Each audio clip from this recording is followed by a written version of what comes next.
നമസ്കാരം, പ്രവാസി മലയാളിയിലേക്ക് ഏവർക്കും സ്വാഗതം.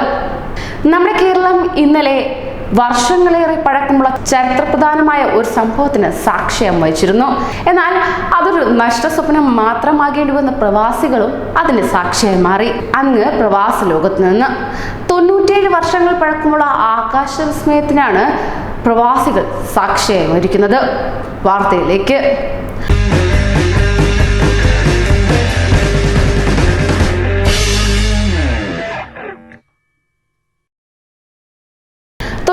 വർഷങ്ങൾക്ക് ശേഷമാണ് സൗദിയിൽ സൂര്യഗ്രഹണം നേരിട്ടെത്തുന്നത് തന്നെ. 6 മാസത്തിനുള്ളിൽ സൗദിയിൽ 2 വലിയ ഗ്രഹണങ്ങളാണ് വരാനിരിക്കുന്നതെന്നാണ് ലഭ്യമാകുന്ന റിപ്പോർട്ടുകൾ. ആദ്യത്തേത് ഇന്നലെയും രണ്ടാമത്തേത് 2020 ജൂൺ 21-നുമാണെന്നാണ് ലഭ്യമാകുന്ന വിവരം. പുലർച്ചെ 5:30 മുതൽ സൗദിയുടെ വിവിധ ഭാഗങ്ങളിൽ ഗ്രഹണം കാണാൻ സാധിച്ചിരുന്നു. കൃത്യമായി 1922 മാർച്ച് 28-ന്. എന്നാൽ ഇനിയൊന്നുണ്ടാവുക 30 വർഷങ്ങൾക്ക് ശേഷം 2049-ലായിരിക്കുമെന്നാണ് വാന നിരീക്ഷകരുടെ കണക്കുകൂട്ടൽ എന്നത്. ആകാശത്തെ അപൂർവ വിസ്മയ കാഴ്ച കാണാൻ ഖത്താർ പൈതൃക കേന്ദ്രത്തിലെത്തിയത് 100 കണക്കിന് പേരാണ്. ചന്ദ്രൻ സൂര്യനെ മറയ്ക്കുന്ന നൂറ്റാണ്ടിലെ വലിയ സൂര്യഗ്രഹണങ്ങളിലൊന്നാണ് ഇന്നലെ ഖത്തറിന്റെ ആകാശത്തും ദൃശ്യമായിരിക്കുന്നത്.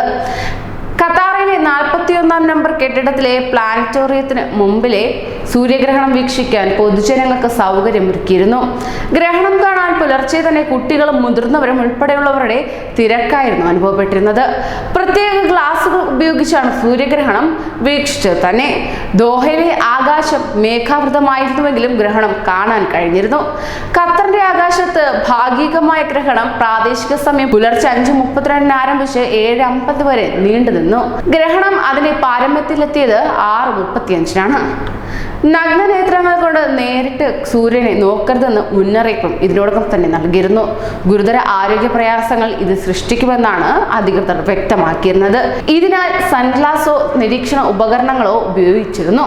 രാജ്യത്തെ വിവിധ സർവകലാശാലകളിൽ ഇതിനുള്ള സൗകര്യങ്ങളും ഒരുക്കിയിരുന്നു. ഹുഫൂഫിൽ രാവിലെ 6:28-ന് ഭാഗിക ഗ്രഹണത്തോടെ സൂര്യൻ ഉദിച്ചിരുന്നു.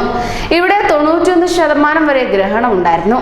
6:35-ന് ആരംഭിച്ചിരുന്ന വലിയ ഗ്രഹണം 7:37-ന് അവസാനിച്ചിരുന്നു.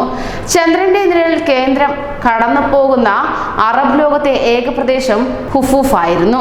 ഭാഗിക ഗ്രഹണം 1 മണിക്കൂറും 20 മിനിറ്റും തുടരും. സൗദിയുടെ ഭൂരിഭാഗം പ്രദേശത്തു നിന്നും ഇത് വീക്ഷിച്ചിരുന്നു. അതിരാവിലെ നടന്ന എല്ലാ പരീക്ഷകളും രാവിലെ 9-ലേക്ക് മാറ്റാനും മന്ത്രാലയം ഇതിനോടകം തന്നെ ഉത്തരവിടുകയും ചെയ്തിരുന്നു. നൂറ്റാണ്ടുകൾ പഴക്കമുള്ള ചരിത്രപ്രധാനമായ ഒരു സംഭവമാണ് ഇന്നലെ പ്രവാസ ലോകത്ത് നിന്നും നമുക്ക് കാണുവാൻ സാധിച്ചത്. അതിന് സാക്ഷ്യം വഹിക്കാൻ പ്രവാസികൾക്കും ഭാഗ്യമുണ്ടായി എന്ന് തന്നെ പറയാം. കൂടുതൽ പ്രവാസി വാർത്തകൾക്കായി ഈ ചാനൽ സബ്സ്ക്രൈബ് ചെയ്യൂ.